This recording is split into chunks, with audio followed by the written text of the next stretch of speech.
Hello friends, आज हम आप सबके लिए लाए हैं मोदू नॉवल एक्सप्लेनेशन का पार्ट 57। अचानक एक बुरी हवा खिड़की के गैप से अंदर आ गई और विंडो सील में रखे पेन स्टैंड को गिरा गई। फेदू चौंक कर देखता है और उसी टाइम एक कड़कती बिजली की तरह फ़ोन में रिंग होने लगा। लोरेंजो अंदर आ रहा था। उसने जल्दी से फ़ोन रिसीव कर लिया। फेदू का चेस्ट अचानक बिना वजह टाइट हो गया। लोरेंजो की वॉइस भी अचानक चेंज हो गई। क्या कहा? फिर से कहो। उन दो पिकअप ट्रक्स में एक्सप्लोसिव्स और इन्फ्लेमेबल मटेरियल्स थे। डिप्टी कैप्टन ताओ के कार के साथ टक्कर होते ही उनमें आग लग गई। एक ड्राइवर वहीं मर गया, दूसरा हॉस्पिटल जाते हुए मर गया। बॉस, ये डिलीवरेटली किया गया है। लोरेंजो का दिमाग काम नहीं कर रहा था। उसने पूछा, कहाँ? कौन सा हॉस्पिटल? 5 मिनट में सारा सिटी ब्यूरो अलर्ट हो गया। क्रिमिनल इन्वेस्टिगेशन टीम के सारे लोग जो जहां पर थे वहीं से यान सिटी के सेकेंड हॉस्पिटल के लिए निकल पड़े। कार का ऐसी वार्म ड्राई एयर छोड़ रहा था, पर वो फेदू की बॉडी में काम नहीं कर रहा था। ड्राइव करते करते जब लोरेंजो ने फेदू का हाथ पकड़ा, तब वो बर्फ़ के जैसा लग रहा था। उसके हाथों में जैसे कोई जान थी ही नहीं। खबर मिलने के बाद से उसने एक शब्द नहीं कहा। उसने अपनी बॉडी भी नहीं हिलाई। वो बस बीच बीच में ब्लिंक कर रहा था। लोरेंजो का टच पाकर वो चौंक उठा और फिर अपने हाथ को थोड़ा सा स्क्वीज़ किया। लुओवेंजो उसकी तरफ देखता है। फेदू की शैतानियों से वो जितना डरता है उतना ही वो उसके चुप रहने से। फेदू के हाथ को टाइटली पकड़कर लुओवेंजो अपने आप को ठीक करता है। फिर एक नंबर डायल करके हॉस्पिटल का सिचुएशन पूछता है। जो क्रिमिनल पुलिसमैन तावरान के साथ था, उसने टूटी हुई आवाज़ में बताया कि तावरान हॉस्पिटल में कहाँ है। फिर उसने रोते हुए पूरे इंसिडेंट को डिस्क्राइब किया। फेदू फ़ोन की तरफ देखता है। अगर तावरान प्रोसीड्योर फॉलो करता तो कोई और उससे पहले इन पिन को उठा लेता। तावरान ने जो किया था वो सही था, पर दुश्मन ने इतनी जल्दी रिएक्ट कैसे किया? तावरान सिविल पुलिसमैन को पीछे करके खुद आगे चला गया था। सुनते ही फेदू का दूसरा हाथ टाइट हो गया। रोड बहुत नैरो थी। चौराहे पर तीनों कार्स की टक्कर हुई थी, इसलिए हम जा भी नहीं पा रहे थे। लकीली उस कलीग ने उन ट्रक्स में आग लगते हुए देखा और जल्दी से डिप्टी कैप्टन को निकालने चला गया। अगर वो जल्दी वो काम नहीं करता तो। फेदू ने पूछा, इन पिन का क्या हुआ? क्या वो जिंदा है? उस क्रिमिनल पुलिसमैन को समझ ही नहीं आया कि कोई और बात कर रहा है। उसने रिपोर्ट करने के स्टाइल में बताया कि धक्का खाकर गिरने से यिनपिंग का पैर टूट गया। उसे होश नहीं आया। उसे भी सेकंड हॉस्पिटल में लाया गया है। फेदू इतना काम है कि उसे देखकर डर लग रहा है। लुओवेंजो तेजी से हॉस्पिटल के पार्किंग लॉट की तरफ जाता है। फिर स्टेडी वॉइस में बोलता है, किसी भरोसेमंद को उस पर 24 घंटे नज़र रखने के लिए कहो। एक पल के लिए भी उसे अकेला मत छोड़ो। जो लोग उसे मारना चाहते थे, वो लोग फिर कोशिश करेंगे। लुओवेंजो भी कुछ बोलना चाहता था, पर उसने बिना कुछ कहे फ़ोन रख दिया और कार को रोक लिया। लगता है कि तावरान का शक ठीक है। जब वेई वेंगचुन पकड़ा गया, तब भी वो लोग इतना नहीं डरे थे। शायद उसे बॉस का पता नहीं है, पर यिनपिंग शायद बॉस को पहचानता है, फेदू ने कहा। लुओवेंजो चुपचाप फेदू के हाथ की तरफ देखता है। फेदू का पल्स बहुत तेज चल रहा था और उसका हाथ गर्म हो ही नहीं रहा था। बस उसके हाथ पर थोड़ा सा पसीना था। अगर वो फेदू के फिजियोलॉजिकल रिएक्शन को फील नहीं करता, तो लोरेंजो को लगता कि फेदू के लिए तावरान बस एक स्ट्रेंजर है। उसकी कोई इम्पोर्टेंस है ही नहीं। वो बस एक और डिटेल है। उसके दिमाग ने एक पल के लिए भी काम करना बंद नहीं किया। पर फिजियोलॉजिकल रिएक्शंस कभी झूठ नहीं बोलते हैं। कुछ पुलिस कार्स तेजी से पार्किंग लॉट पर आकर पहुंचे। कार्स के रुकने से पहले ही सब उतरकर हॉस्पिटल बिल्डिंग की तरफ दौड़ने लगे। वो लोग इतनी जल्दी में थे कि उन लोगों ने लुओवेंजो और फेदू को नोटिस नहीं किया। तुम्हें तावरान को देखने नहीं जाना है? लोरेंजो ने पूछा। फेदू का एक्सप्रेशन चेंज नहीं हुआ। अभी तो मैं उनसे मिल नहीं पाऊंगा, और मिल पाया भी तो क्या कर लूँगा? मैं तो डॉक्टर नहीं हूँ। अंदर वेट करने में और कार में वेट करने में कोई फ़र्क नहीं है। वो धीरे से सीट बेल्ट खोलते हुए बोलता है। उन लोगों को भी पता नहीं था कि इनपिंग ओल्ड सिंडर बनकर गया था। पता होता तो वो लोग कब का उसे मार देते। जिस वक्त तावरान ने ये रियलाइज़ किया तब उनको पता चला, पर उन लोगों को तुरंत वो पिकअप ट्रक्स कहाँ से मिल गए? उन लोगों ने इतनी जल्दी रिएक्ट कैसे किया? पहले से वो ट्रक्स वहाँ पर ना होते तो ऐसा नहीं कर पाते वो लोग। इसका मतलब उनके पास खबर पहले पहुंच गई थी, फेदी ने कहा। तावरान के साथ सिटी ब्यूरो से एक पार्टनर थे और साउथ बेंड पुलिस स्टेशन से एक सिविल पुलिसमैन। और उसने मुझे कॉल किया था। जब से वो लिसनिंग डिवाइस मिला है, तब से हम बहुत सावधान हैं। उसने मेरे पर्सनल नंबर पर कॉल किया था। उस फ़ोन में कोई गड़बड़ नहीं है। तो फिर वो दो लोग और उस कार में प्रॉब्लम हो सकती है। वो कार तो सर्विस कार है, उसके तो सारे रिकॉर्ड्स होंगे। लुओंजो ने जियाओ हायांग को कॉल किया तो उसने तुरंत कॉल रिसीव कर लिया। मैं अभी हॉस्पिटल आ रहा हूँ। Captain Luo. तुम अभी मत आओ, हॉस्पिटल कॉरिडोर में ऐसे भी भीड़ लगी है। तुम्हें 2 लोगों की रिसेंट एक्टिविटीज़ पता करना है। मैं नाम और बैज नंबर भेजता हूँ, और जो कार तावरन चला रहा था उसके भी सारे रिकॉर्ड्स चाहिए, किस किस ने उसे छुआ था। जो लोग सफाई या मेंटेनेंस करते हैं उनको भी मत भूलना। याद रखना, कोई छूटना नहीं चाहिए। फेदू ने कहा, अगर कहीं पर आपको प्रॉब्लम हो तो आप मुझे बताना, मैं आपकी मदद करने के लिए लूजिया को भेज दूंगा। दोनों चुपचाप कार में बैठे रहे। लोवेंजो कार की सीट में ठेस लगाकर बैठकर अपने गुस्से और ओरीज को दूर करके ठंडे दिमाग में सोचने की कोशिश करता है। फेदू थोड़ा हेजिटेट करते हुए लुओवेंजो को हग करता है। उसके सर को अपने होठों से टच करते हुए वो बोलता है, अगर आपको अपने दिल का बोझ हल्का करना है तो आप वो कर सकते हैं। यहाँ मेरे सिवा और कोई नहीं है। पुलिस ट्रेनिंग स्कूल में एक लड़की थी जिसने बहुत हिम्मत करके उसे मूवी के लिए पूछा था। तावरन ने उसके आई शैडो को देखकर कहा था, रात में ना सोने की वजह से तुम्हारे डार्क सर्कल्स हो गए हैं, तुम्हें घर जाकर आराम करना चाहिए। मैंने सुना कि ये मूवी उतनी अच्छी नहीं है। वो ऐसा है, मुझे लगा था कि वो भी मेरी तरह गे है, पर बाद में जब उसने एक गर्लफ्रेंड बनाई तब मुझे पता चला कि एक्चुअली वो एक गधा है। उस लड़की ने शुरू में सोचा था कि वो क्यूट है, पर हमारे ग्रेजुएशन से पहले उस लड़की को लगा कि एक मर्द को क्यूट से ज़्यादा कुछ होना चाहिए। तावरन 1 महीने डिप्रेशन में था, पर बाद में उसने खुद उस लड़की को शिफ्टिंग में मदद की। कुछ दिन बाद मुझे ड्रिंक्स के लिए ले जाकर उसने अपना दिल हल्का किया। मैंने कहा, सब्र का फल मीठा होता है। इससे 100 गुना अच्छी लड़की से तुम्हारी शादी होगी और मैं तुम्हारा बेस्ट मैन बनूंगा। उसने कहा कि उसके होम टाउन में सिर्फ अनमैरिड लड़के ही बेस्ट मैन बनते हैं। मेरी शादी तो उसके शादी से पहले हो जाएगी। मैं उस दिन उसके सामने क्लोजेट से निकल आया था। मैंने कहा था, मेरी शादी नहीं हो पाएगी, हमारे मैरिज लॉ में ये अलाउड नहीं है। मज़े की बात यह है कि उस गधे को मेरी बात समझ ही नहीं आई थी। 2 हफ्ते बाद जब उसे समझ आया तब वो दौड़कर मुझसे मिलने आ गया। उसे डर था कि मेरे डैड को पता चलने पर वो मुझे मार डालेंगे। लोवेंजो की आंखें थोड़ी लाल हो गई थी। अगर तावरन फेदू ने उसे टाइटली पकड़ लिया। अगर तावरान, ये ख्याल आते ही फेदू ने उस ख्याल को अपने दिमाग से हटा दिया, साथ में तावरान की सारी यादों को, जैसा उसने उस टाइम किया था जब उस लेडी ने अपने आप को फांसी लगा ली थी। ये उसे फेई चेंगुई ने सिखाया था, हमेशा अलूफ रहना है। बार बार सिखा कर और प्रैक्टिस कराकर उसने ये फेदू के दिमाग में गाड़ दिया था।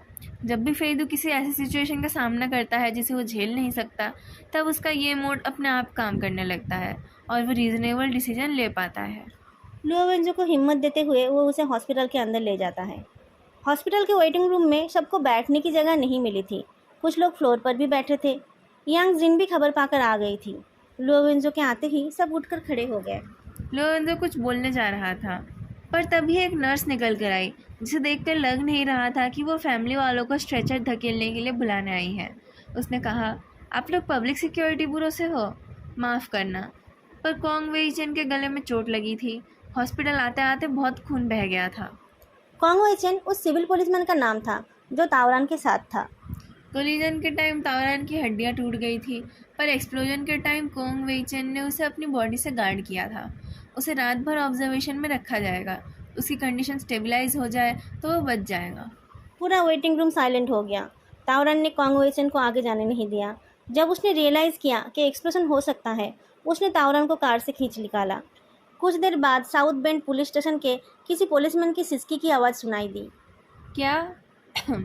लोवेंजो अपना गला साफ करता है। क्या उसके घर वालों को खबर दी गई है?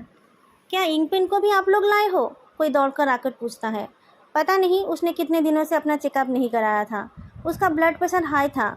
एक्सीडेंट के टाइम उसे स्ट्रोक हो गया है। अभी ऑपरेशन करना है। क्या कोई साइन कर सकता है? तभी लोवेंजो के फ़ोन पर रिटायर्ड एम्परर के नंबर से एक मैसेज आया। लो चेंग ने लिखा था कि गुजाओ के केस में पुराने लोगों को इन्वेस्टिगेट किया जा रहा है, खास तौर पर डायरेक्टर लू को। इंगपिन की वाइफ हो सुफेन को पूछताछ के लिए बुलाया गया था। क्या आप जानती हैं कि आपके हस्बैंड अपने भाई इंचाओ के मर्डरर हो सकते हैं? हो शुफेन डर कर आँखें उठाकर देखती है। उसकी आंखों में बहुत सारे एक्सप्रेशंस थे, पर शौक नहीं था। 2-3 बार पूछने पर उसने बताया, उसने मुझे कभी बताया नहीं था। पुलिस की इंक्वायरी के सामने डरी हुई उस औरत ने बताया कि एक टाइम था जब इनपिंग रात को सपने में अनाप शनाप बकता था। वो इंचाओ को अतृप्त आत्मा बुलाता था और उसे चले जाने के लिए बोलता था। उनके घर के गेट के पास 2 स्कॉलर ट्री थे। उसने उन पेड़ों को कटवा दिया।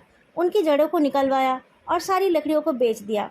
उसने कहा कि वो 2 पेड़ अशुभ थे जो उसका दम घोंट रहे थे। उसे वो सब बातें ठीक नहीं लगी थी, पर इनपिंग ने कभी उसे कुछ बताया नहीं था।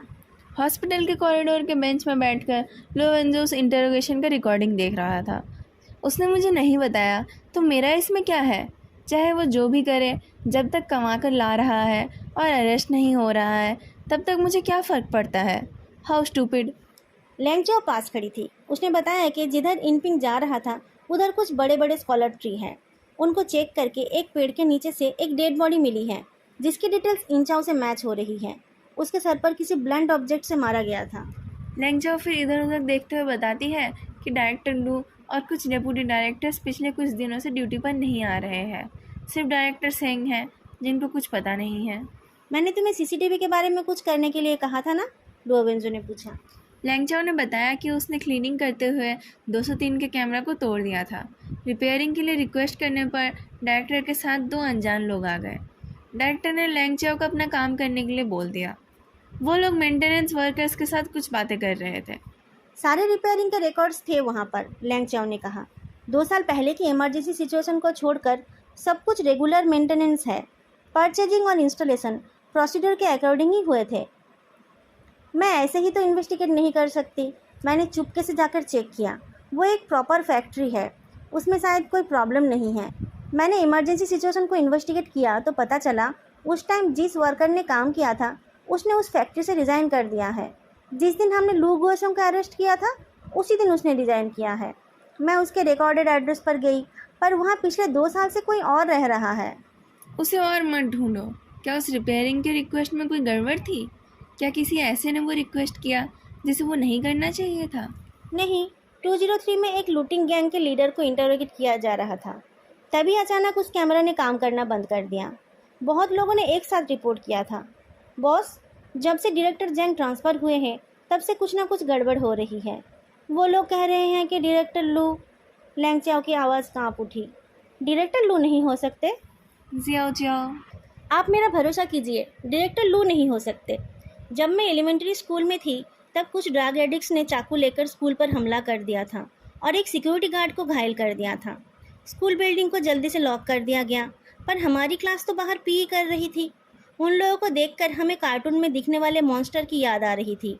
हम डर कर चीख रहे थे, पर पुलिस बहुत जल्दी आ गई थी।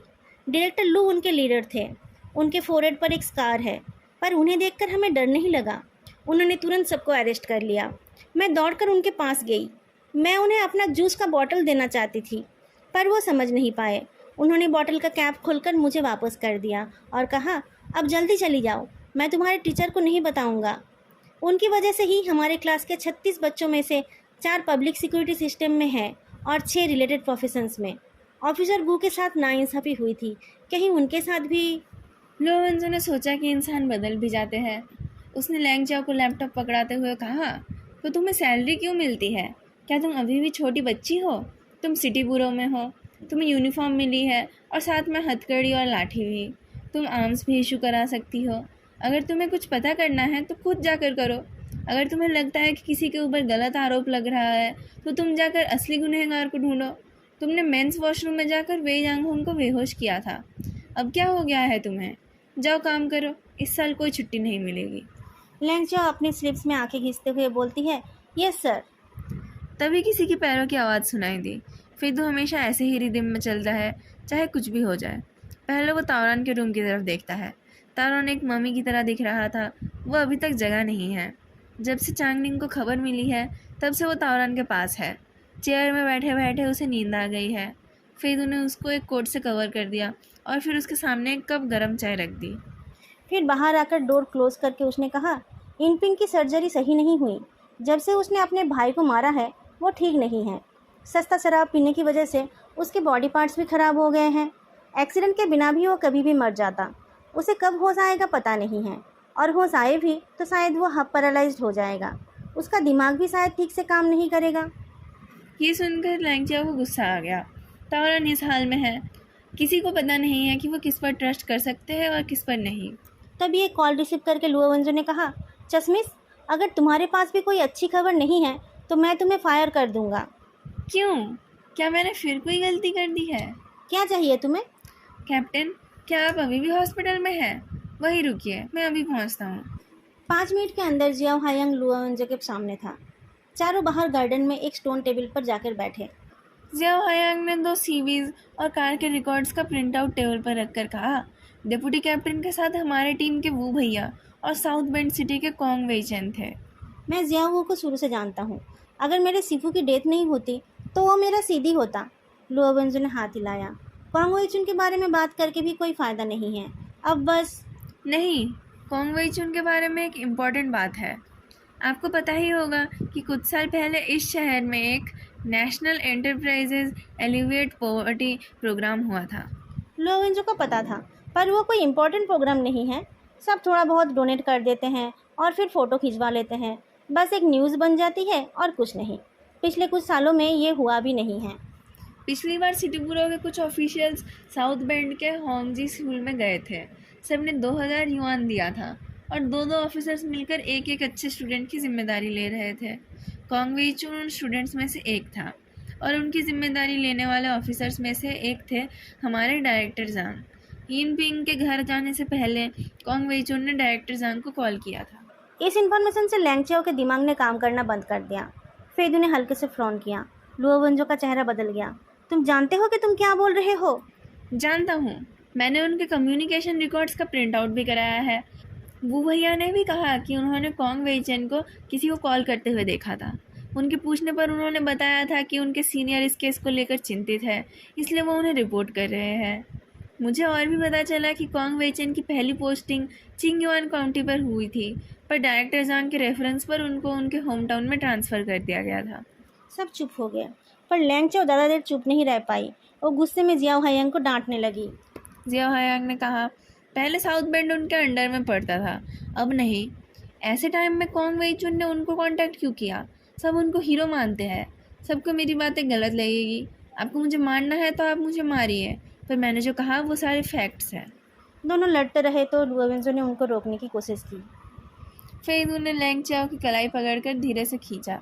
मेरी बात सुन लीजिए। उसके टच से लैंगचाओ शांत हो गई।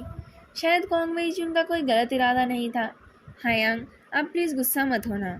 अगर ऑफिसर गू जिंदा होते और आपको कुछ ऐसा करने के लिए बोलते जो आपकी समझ से बाहर है, तो क्या आप वो काम नहीं करते? फेदू की बातें उसे जल्दी समझ आ जाती है। जियाओ हायंग उसके साथ सहमत हो गया। बाकी चीज़ों को इन्वेस्टिगेट किया आपने? हाँ, ऊगे लोकल है और ज़्यादा पुराने नहीं हैं। अभी तक मुझे उनके खिलाफ कोई सस्पिशियस पॉइंट नहीं मिला। कार की हालत बहुत बुरी है, उसे चेक किया जा रहा है। इसकी रिसेंटली सर्विसिंग नहीं करी गई है। लू गुओ सिंह के अरेस्ट होने के बाद से हर किसी ने उसे यूज़ किया है। उस हिसाब से हर कोई सस्पेक्ट है। अपने लोगों पर इन्वेस्टिगेशन करना बहुत मुश्किल काम है। सिर्फ जियाओ हायांग के जैसा कोई ही ये कर सकता है। वो फिर से कुछ बोलने गया तो लुओवेंजो ने उसे चुप होने के लिए बोल दिया। पर मेरी बातें ख़त्म नहीं हुई है, जियाओ हायंग ने कहा। जियाओ हायंग नहीं रुका। हमें जितनी जल्दी हो सके ये पता करना चाहिए कि क्यों डायरेक्टर जंग इस केस पर नज़र रख रहे हैं और उन ट्रक्स के साथ उनका कोई कनेक्शन है या नहीं। कुछ महीने पहले वो ट्रांसफ़र हो गए, इसलिए उन पर किसी की नज़र नहीं है। पर आप ये मत भूलिए कि रूम नंबर 203 को उनके टाइम में ही रिपेयर किया गया था। उनके ट्रांसफ़र होने के बाद भी ब्यूरो के लोग उन्हें मानते हैं। कोई उन्हें कोई भी इन्फॉर्मेशन दे सकता है। फील्ड वर्क का रोस्टर भी वो चेक कर सकते हैं, जो हम लोग चेक नहीं कर सकते। एविडेंस जियाओ हायांग, जिसके बारे में तुम बोल रहे हो वो सिटी ब्यूरो के फॉर्मर डायरेक्टर जनरल है। तुम्हें एविडेंस मिले तो अच्छी बात है, नहीं तो हमें इस बात को भूल जाना चाहिए और ऑफिसर कॉन्ग को जब दफनाया जाएगा तब तुम उनसे माफ़ी मांगोगे, नहीं तो तावरान को बुरा लगेगा। अब तुम जाओ। जियाओ हायंग नहीं गया। बाकी किसी से उसको कोई लेना देना नहीं है, पर तावरान सबसे अलग है। ऑफिसर गू से वो बिल्कुल ही अलग है, पर उसे देखकर जियाओ हायंग को हमेशा उसके अंकल गू की याद आती है। बहुत हेजिटेशन के बाद उसने तावरान को देखने का परमिशन ले लिया। उसके जाने के बाद लैंगचा ने रियलाइज़ किया कि उसे जियाओ हायांग की बातें सही लग रही है। लुओवेंजो के दिमाग में भी बहुत कुछ चल रहा था। उसे डायरेक्टर लू की कही हुई बातें और अपनी सिफू की जर्नल में लिखी हुई बातें याद आ रही थी। उसे गुजाओ का केस भी याद है। अगर उन लोगों का बिजनेस दुनिया के हर कोने में फैला हुआ है, तब उनका स्ट्रॉन्ग होल्ड यान सिटी में ही क्यों है? गुजाओ के साथ जो हुआ उसके बाद टीम के कैप्टन यांग जेंगफेंग को डिमोट कर दिया गया। जांग चुनजियो सिटी ब्यूरो के क्रिमिनल इन्वेस्टिगेशन टीम के कैप्टन बन गए। उनके टाइम में क्राइम रेट भी कम था और सॉल्व्ड केसेस का रेट भी बढ़ गया था। वो धीरे धीरे हाई पोजीशन तक पहुंच गए। क्या उनकी मैनेजमेंट अच्छी थी या फिर? लैंग चियो ठीक बोल रही थी। डायरेक्टर जैंग के ट्रांसफ़र होने के बाद ही सारी प्रॉब्लम शुरू हुई है। क्या अब उन प्रॉब्लम्स को सॉल्व करने वाला नहीं है या फिर उनको दबाने वाला नहीं है? जियाओलांग लोवेंजो ने कहा, यिन पिंग पर कड़ी नज़र रखो। उसके साथ कुछ गलत नहीं होना चाहिए। और हाँ, खाली हाथ मत जाना। जाने से पहले एक साइड आर्म इशू करा लेना। लैंग चियो बिना टाइम वेस्ट किए दौड़ने लगी। लोवेंजो फाइदू का हाथ पकड़कर दबाने लगता है। उसे पहले से पता है कि कोई एल्डर है जो धोखेबाज है, पर इसे एक्सेप्ट करके किसी को सस्पेक्ट करना और इन्वेस्टिगेट करना बहुत मुश्किल लग रहा है। कोई एविडेंस नहीं है, उसने कहा। किसी को पता नहीं है कि वो कौन है, सिर्फ वो यिन पिंग। पर उसके कैरेक्टर को जज करते हुए उसके आरोप को मानना भी मुश्किल होगा जब तक ना कोई ठोस सबूत मिले। दोस्तों, आज का पार्ट मैं यही ख़त्म कर रही हूँ। आप लोगों को आज का पार्ट कैसा लगा बताना मत भूलना, और वीडियो को लाइक करना भी मत भूलना। आप लोगों ने अगर अभी तक चैनल को सब्सक्राइब नहीं किया है तो चैनल को सब्सक्राइब भी कर लेना। फिर मिलेंगे नेक्स्ट पार्ट में। तब तक के लिए बाय।